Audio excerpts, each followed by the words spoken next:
Hey guys, this is Lalai, you're watching Roots and Rhymes, and today we're making my favorite DIY fire starters, what I like to call Nidhogg Eyes.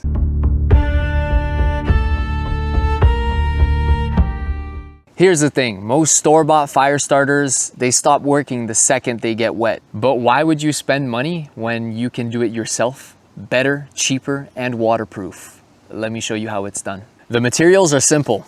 A pan, candle wax, lint, pine resin, cotton balls, and a pair of latex or nitrile gloves. Trust me, pine resin gets stuck everywhere and you don't want to be picking at your hands for the next 3 days. I grabbed this one at a thrift store for like $5. Quick note though, don't use a pan that you're gonna actually cook with because this recipe is not very dinner friendly.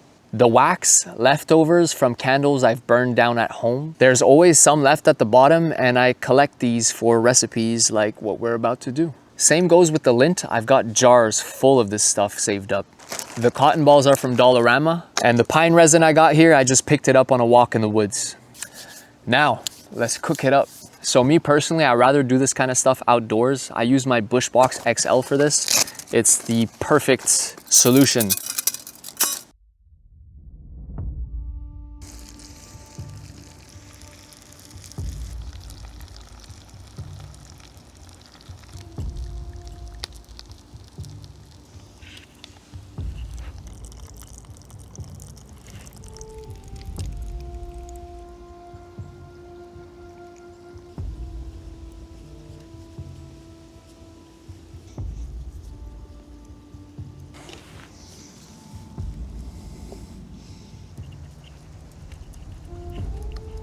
A pine resin torch will stay lit for a very long time.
So whether you're into camping, survival, or you just want a fire starter that's not gonna let you down, try this out for yourself. And hey, if this gave you an idea for your own kit, drop a like, hit that subscribe button. I got a lot more skills and projects coming that'll keep you alive and comfortable in the wild.